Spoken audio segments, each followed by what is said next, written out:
This is Portugal. Today I have $75 to spend in Portugal. Welcome to Portugal, guys. I've come to Lisbon, which is such a walkable city. I see this cool coffee shop, but when I enter, there is such a long line that I change my mind and walk right out. A few minutes later, I see this random cafe. I ask her what's the most popular thing, and she gives me this. This is called a pastéis de nata, and it's the most famous thing you will find all over this city. It's a puff pastry that's filled with a custard made of cream, egg yolk, sugar, flour, and lemon zest. I also get it with a cup of coffee. The price, $2. Next, it's time to join a free walking tour.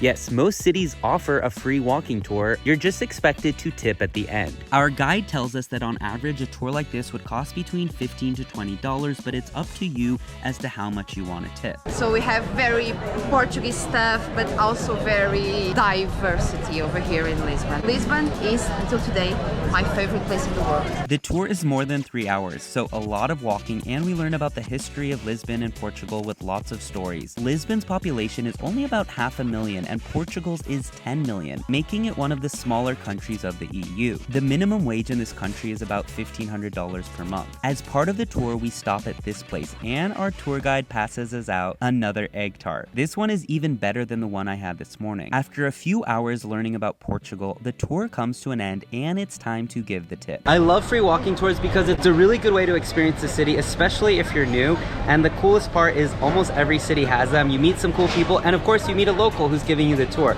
I find that the guides are really passionate because they are doing this. They don't get a standard pay, they just get paid as for tips. The price, $20. I end up in downtown, and because I'm a bit hungry from the 3-hour walking tour and I didn't really have breakfast, now I go to this place. This is famous for its codfish with cheese. He offers me a glass of wine, but it's just too early in the day for me, so I say no. The price, $5. It tastes pretty good. It's a bit too salty, and it totally reminds me of a crab cake.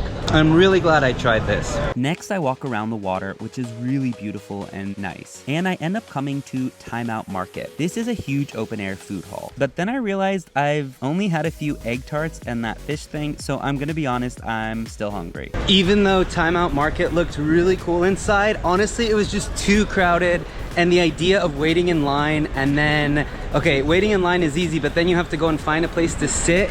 It just sounded too stressful, and I really wanted to enjoy this day, enjoy food, so I decided to skip it. Maybe I would come back on a different day if it wasn't so crowded. I end up finding this random place for lunch and order chicken, fries, rice, and a salad. The taste is okay, the price is $7. Next, it's time to walk some more to visit the famous castle. Even though I can take a bus or a taxi, walking is good for you, so it's time to walk up this massive hill. It takes about 25 minutes from the bottom to finally reach the top, and then I see a line to enter. There is a line to buy your ticket, and then there is a line for those who already bought tickets online. The price to enter the castle is $10. I'm immediately amazed by the views of the city, and to be honest, it was totally worth the walk up. People are enjoying the views, which is great, but now it's time to explore the castle. St. George's Castle dates back to the 8th century BC. It served as a royal palace, a military base, and now as a national monument and museum. This is a cool site to visit, but I feel like it would be better with a tour guide, and I feel like I'm missing a lot of information that would be better to understand on a tour. Or if I had a friend who was obsessed with history, that would have been nice too. After an hour at the castle and enjoying the views, it's time to walk down the massive hill